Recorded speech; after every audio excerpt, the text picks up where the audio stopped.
As Dr. Malik introduced me, I am a senior liver transplant and HPB surgeon, hepatopancreatic biliary surgeon in Sir Ganga Ram Hospital. And you would be delighted to know that Sir Ganga Ram Hospital is one of the leaders in innovation in medicine and surgery. And we are one of the largest centers and one of the first centers to start transplantation in our country, in India. What is the motive for you coming here? We brought out this thing called Healthy Nagaland initiative.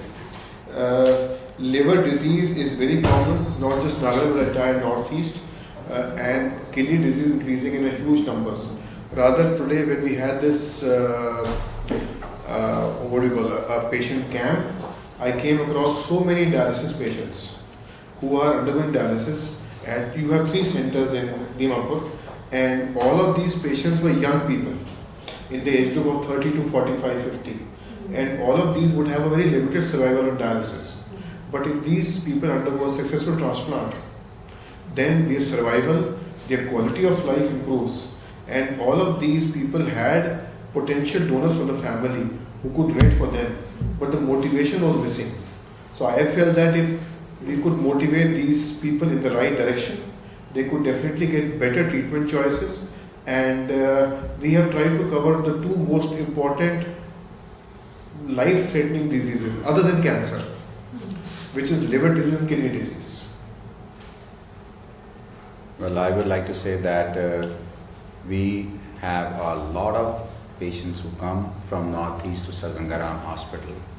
And considering today, if there is one patient in a family, 3 or 4 members along with them, if they have traveled to New Delhi, it is very expensive, just to consult one doctor.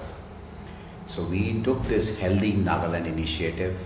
Instead of the patients coming to us, we took this initiative, me, Dr. Malik, under the flagship of Sir Ganga Ram Hospital, to come to Dimapur and extend our services for 2 most important organs, liver and kidney, to the residents of Nagaland. I've seen a lot of young people here with advanced liver disease, hepatitis C, alcoholic liver disease and fatty liver disease today. And they all required expert opinions, and many of them actually qualify to undergo liver transplantation to lead a normal, healthy and long life. Besides Dimapur? Not in Nagaland, but he's been covering Guwahati for quite many years now. So that is where it started actually, that we found this such huge vacuum, and then we met Vikali madam, and then we discussed, and because she is at a very huge setup, she is associated with people, so she could actually identify the problems which normal people in Nagaland would have. And from there came the concept of this Healthy Nagaland initiative. She's been associated for her own family with Ganga Ram, so she had a level of trust in the institution. One child in her family was saved only because of Ganga Ram Hospital. That's what she says. And we met this young child today, and he's normal. So that is where it all started 3 months ago. So why Nagaland and why Dimapur? Because of Vikali. We might have chosen some other state in Northeast, but just because of her and the kind of faith and trust she had in the hospital. And she is a person who is so well travelled. So she has been to almost all of Delhi hospitals. So she thought that Ganga Ram would be the right hospital to associate with her state, and we could take things forward for the Naga people. Has there been any collaboration with any of the doctors here in Nagaland, particularly if we talk about Nagaland, Dimapur? Yeah. Has there been any collaboration with any of the doctors? When you talk about dialysis and all, I think the doctors over here also conducting that one. Yeah. But can you say that, is it successful, or your collaboration will be more successful? I mean, how do you compare that? We want to go above dialysis. Dialysis is a temporary modality. You have at least 3 centers in Dimapur which have dialysis. There are patients on dialysis, but dialysis is not the final treatment. The survival on dialysis is limited. the quality of life on dialysis is limited. So let us say our effort is to elevate the treatment to the level which is acceptable throughout the world now. For a kidney failure patient, dialysis is just a bridge to transplant. So if you have a potential donor in the family, you are young, and by young I mean below 65. Today for me young is below 65. Then you deserve a normal life, and a normal life with an organ replacement, which is either the kidney in kidney failure, and NLTV will tell you about the liver failure. It gives you a normal life. And by normal I mean there are two Qs in life: quality of life and quantity of life. You are a young lady, you want to live for 50, 60 years more, but you want a healthy and happy life. You want to look as you look, you want to walk, you want to talk, you want to eat. A kidney patient or a liver patient, whether they are on dialysis or on medicines, have only a limited options for available for life. They can't work normally, they can't eat normally. Think of it, in such a hot weather, if I say you can drink only 1 liter of water in a day, 1 liter is nothing. And not just water, it includes your tea, your coffee, your Pepsi. So these are the kind of restrictions that liver and kidney patients have to live with. Once you do a successful transplant, other than taking a few pills in a day, the cost factor comes down, the quality of life goes down. And for example, a patient on dialysis has to undergo dialysis thrice a week. So if dialysis is done on Monday, the patient is free only on Tuesday. So he cannot travel, he cannot change his state. There are so many limitations. So I think Dr. will talk about the liver transplant now. So liver patients, you see the burden of liver disease in Northeast is quite substantial and it is underrated. One is a lot of prevalence of hepatitis B and hepatitis C in these states. Second is alcoholic liver disease. Close to 80% of the patients I saw today had alcoholic liver disease. And the burden of liver cancer is increasing. These patients, when the most vital organ, the liver, you see we eat food, we want to digest it, and we know liver helps in digestion. Not only that, liver helps in immunity, liver helps in 500 other functions. Liver and kidney work together, supporting each other. When liver goes weak, the support to kidney goes weak, and the patient starts accumulating water in the stomach, right?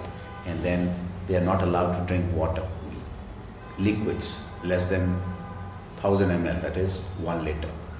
So when these patients come with these complications to us, out of 100, 66% patients will be lost in 1 year just because they will not be able to sustain their life.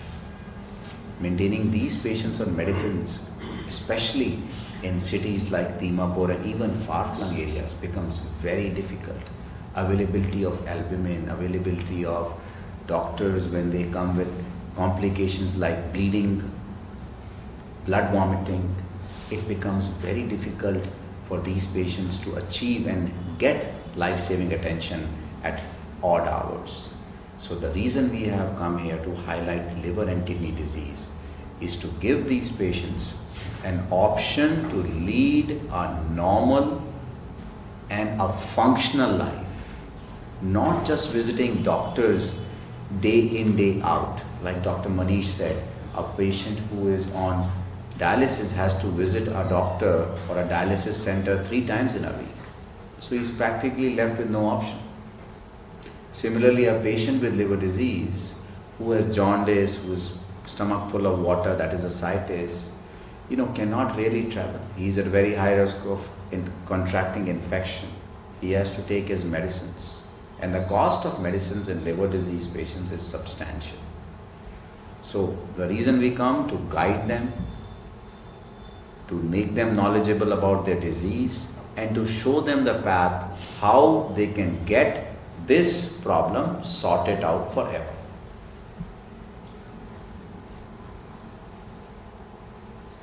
So you also mentioned that you had a patient came, right, today? Yeah, we had a patient camp in Faith Hospital. So this was a free camp. We saw around 25 patients each. I saw the kidney disease patients. Dr. Dheer saw the liver disease patients. And there is where we actually realize what the spectrum of disease is. As I told you, I saw 7 or 8 patients on dialysis. And the age was 20 years. There was a newly married lady on dialysis. Now on dialysis, you cannot produce a child. But if such a lady undergoes a transplant, she can have a normal life, she can have a baby, she can work, she can have a normal life maybe like you have or I have or she has. So we don't say that the people in Nagaland or the doctors in Nagaland do not know these options. They know these options. But there are certain blocks because of geographical location, because of lack of development, because of lack of enough medical specialities. You cannot have a transplant program working in Nagaland, the reason being that the numbers will not justify setting up a program. For example, in Ganga Ram, we would do 20 kidneys in a month, transplants, and maybe 10 to 15 livers in a month. So for that, you need to have a center which can have enough patients to keep the center running. These are expensive programs, they require multi-specialities. For example, if a kidney transplant happens, around 50 people are involved. Doctors, nurses, technicians. So to justify those 50 people, you have to have good numbers. You need dedicated ICU, dedicated instruments. So one fine day, we are sure. For example, dialysis was not there in Nagaland some time ago. Now you have dialysis. So you will also have a transplant program up and running in some time. But till then, we cannot let these patients die for need of transplant. Especially we have come across that the government of Nagaland is very supportive in financial terms in supporting these patients. So what they need is the right direction, and then things can move forward. And it all spreads by word of mouth. In a dialysis center, if there are 10 patients, they meet each other almost every day. So if one gets a successful transplant, it motivates the 9 others to start thinking about that. And the only constraint which we came across was monetary constraint. Most of these people do not have enough money to continue with dialysis, and they think they cannot afford a transplant. But then we met some other people, and we have known ourselves also that most of the governments in the northeastern part of the country give great financial help to the natives of the states. So it is always, just that small push which needs to be made. And that was the entire reason for coming here, to give that small push. And as Dr. Dheer said, for example, you have 20 transplant patients here.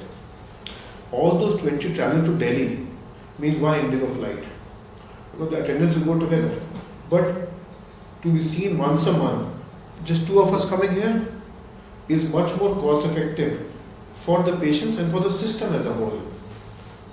And if they come to Delhi, they stay in a hotel, they are away from the natural food which they like to eat, they are away from the hygiene and the environment which they are comfortable in. So it's best that we come to them and solve their problems. And then post-COVID, online medicine has become a big thing now. So once I have seen a patient today, I can manage the patient for the next 3 months online. If I have seen the patient physically once.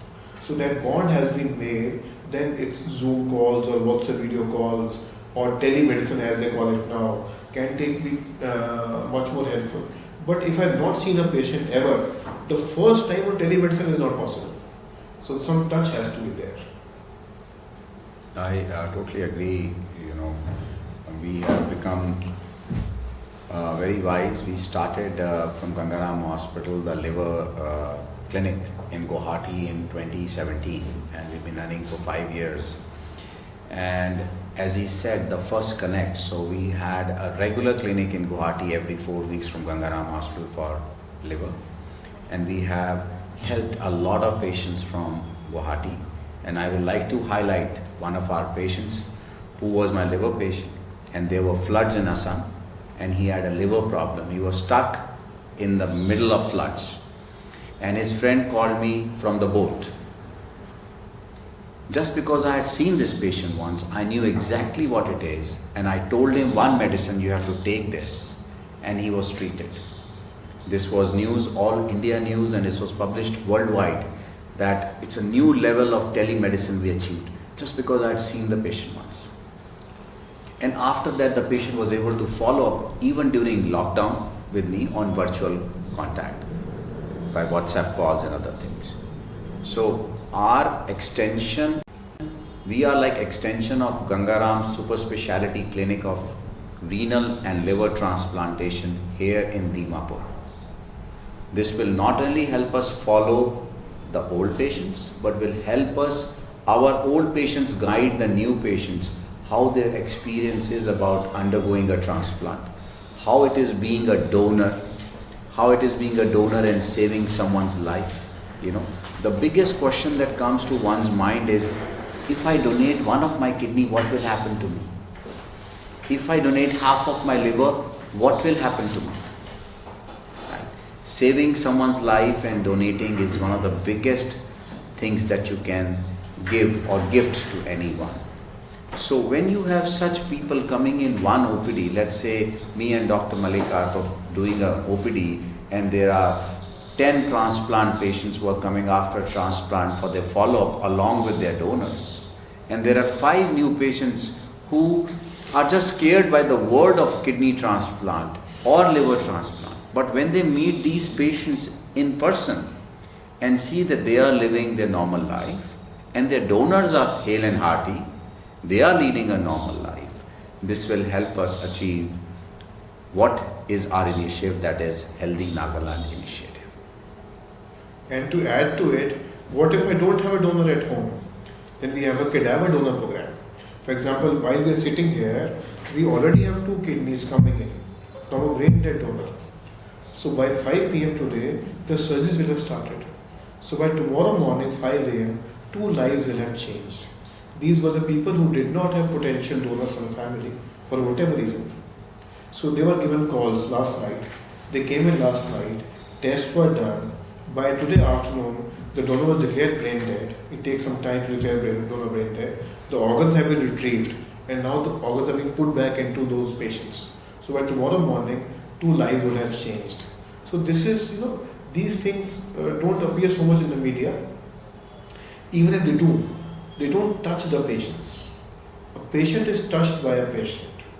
When one patient sees the other patient recovering, getting off dialysis, having a normal life, getting married, producing a child, it is then that they get influenced that yes, maybe our lives can change.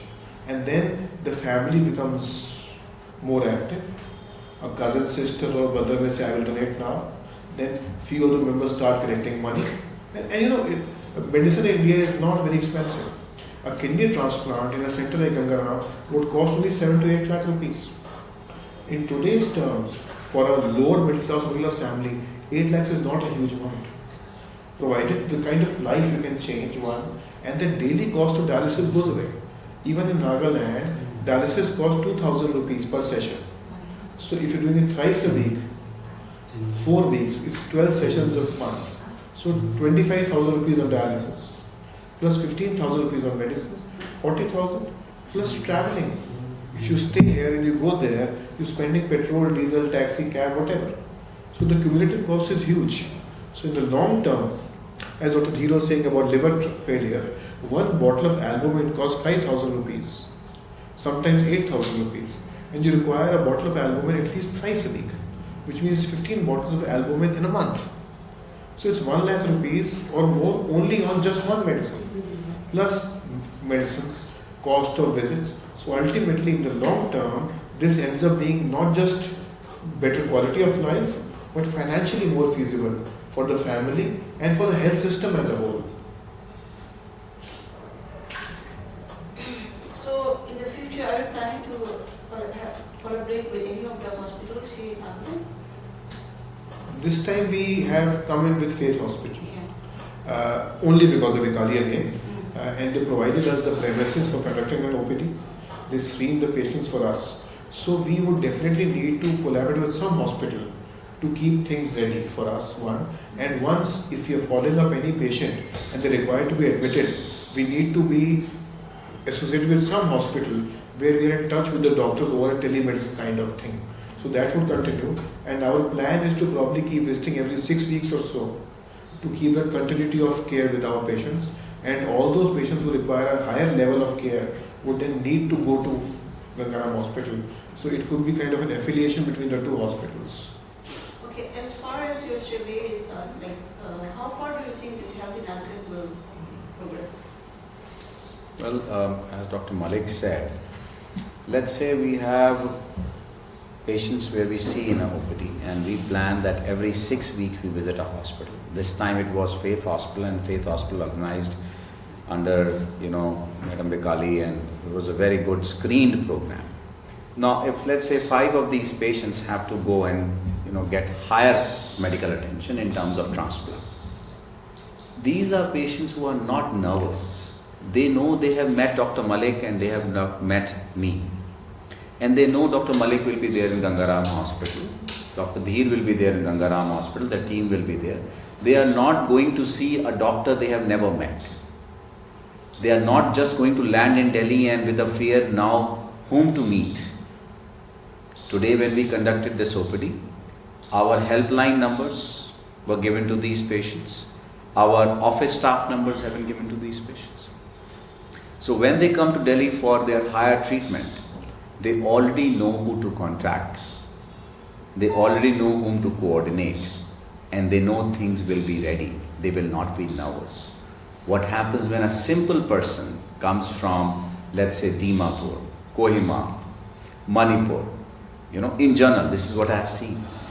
They don't have any guidance. They just know they have to reach Delhi and they have to reach maybe X or Y hospital. They don't even sometimes know the name of doctor. They reach the emergency in a casualty ward in a very sick state, and then it is things unfold.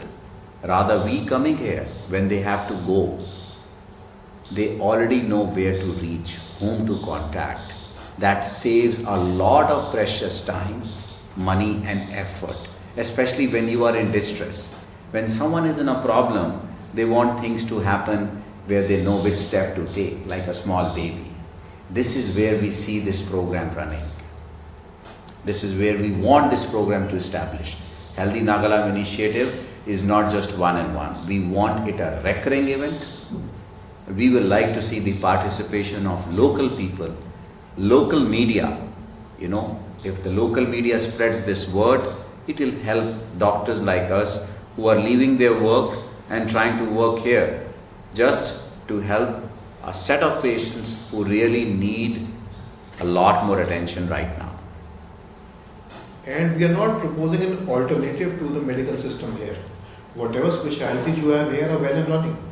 We are just promoting the cause of specialties which are not available here. Why?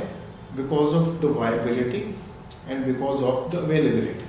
So if you have neurosurgery here, good, we are happy. But if you do not have oncosurgery here, then you need to go back to a bigger place or vascular surgery. So whatever is available here, we are not offering an alternative to it. Not us, not our hospital. So we'll be supporting the doctors in Nagaland to elevate the level of care to what is acceptable all over the world. Today, a kidney failure patient has to be offered transplant. A kidney failure patient not undergoing transplant just because he does not have money or resources is not done in a modern country like India. So what we are offering here with our institution is not alternative, but elevation of the level of medical care which is not available today. And by this, probably in the next 10 to 20 years, all of this will become available locally here. And then things will move.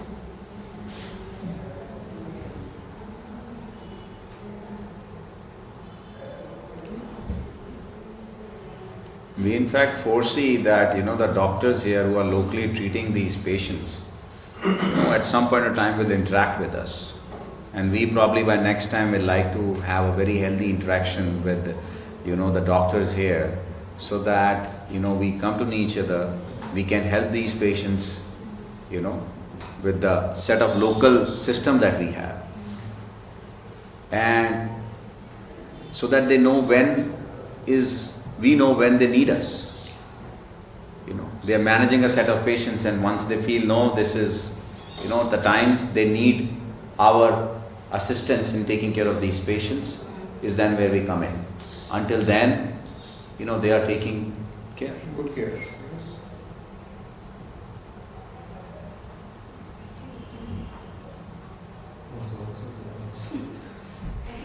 Is growing, and I would like to highlight that we have a substantial amount of liver disease and liver cancer which is increasing. It's almost 22 to 23 deaths which happen out of 100,000 is because of liver disease, and equally about the kidney. So if you combine liver and kidney, is a substantial amount of deaths which happen just because of these two chronic diseases. And we'll be talking of the entire paradigm from prevention to cure. We're not just talking of only transplant at a terminal stage. We would like better screening happen. Example I'll give you that India is called the diabetes capital of the world. 10% of Indians may be diabetic and 10% of Indians have chronic kidney disease. So 150 crore population of India, 15 crore have kidney disease. So think of the enormous burden. So if you can screen them early, you can find out these diseases early and you treat them early, they need not go to that stage where they actually need us. So for that, so again, as I repeat again, so all this is just supplementing or complementing what is not available here. We saw Faith Hospital today, they have MRI, they have CT scan, they have all the labs, they have ultrasound, they have ICU, they have a cath lab, they have everything. So that is very good. But beyond what they have, whatever the patients require, then of course they have our availability, our guidance, and our hospital sitting back there to support these patients.